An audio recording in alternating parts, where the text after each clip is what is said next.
Hey, so if you look at what's happening in our country and in our world, only from the external level, only in terms of traditional political and historical perspective, you can get a lot of insight, but you can't get the full story. To get the full story about anything, you have to go deeper. You have to talk about the life of the inner self and the internal dynamics that have been guiding historical patterns. And for that, you look to myth, you look to archetypes, you look to religious and spiritual storytelling. And right now, where we are in terms of any kind of a religious or spiritual angle, is we're in that period of time between the crucifixion and the resurrection. We're in that period of time between slavery in Egypt and deliverance to the promised land. What that means is that the terrible has already happened. Love has been invalidated. Goodness, mercy, righteousness, etc. has just been attacked, assaulted, undermined, and we are living in a time of deconstruction and a crumbling of so much. If you don't know these larger stories, this is going to be a very scary time because everything that we have known seems to be sort of disappearing and dissembling in front of our eyes. But what's really happening is that every destructive period leads to a creative period. That's the way of nature. Every death leads to rebirth. And that's where we come in. That's where free will comes in. We're in what my friend Sandy used to call tomb time.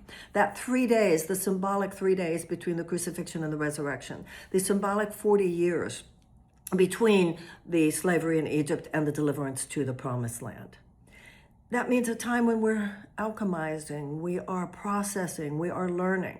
For instance, even what's happening politically in the United States, this didn't come from nowhere. And we're beginning to recognize this. We're learning, we're thinking. Good can come from anything. An old minister friend of mine used to say, there is no spot where God is not. There is no spot where there's not something to be learned. And I think, yeah, we're living at a time when the worst of America is on full display, but the best of America is showing itself too. And what do I mean by that? People are waking up. There's an awakening happening. This is like shocked people. You know, this, I remember in that movie, Miss Congeniality, and at the very end, Sandra Bullock said, I really do want world peace. She'd had this like opening. Well, we really do want democracy, for instance. We really do want a planet that thrives and survives so that we can bequeath it to our children and our children's children.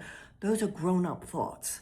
And we've been shocked into adulthood. We were hanging out in this very post-adolescent phase for way too long. Popular culture has infantilized us. And right now, people are waking up. If you're reading, if you're thinking, if you're learning history, if you're doing anything that has to do with preparing for the midterms, if you are doing anything either on the inside or on the outside that shows activism. Martin Luther King once said, do not take our material passivity for weakness. We are spiritually active.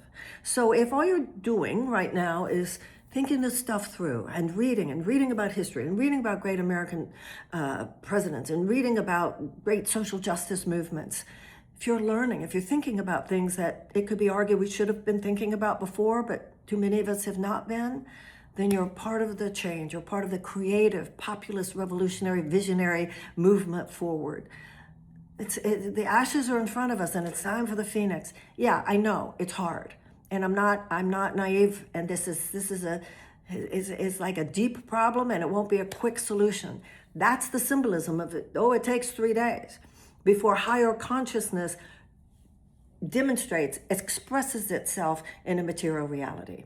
So that's where we are right now. I know it's hard, I know it's soft, but let's not forget, good things are happening too. You're seeing a lot of wisdom express itself, energy express itself. Just stay with it. I see it. Rejoice in the good that's happening and add to it every day that you can. And if enough of us do that, remember, we don't need a majority, we need a critical mass. That's what'll make the miracle happen. Okay, see you later.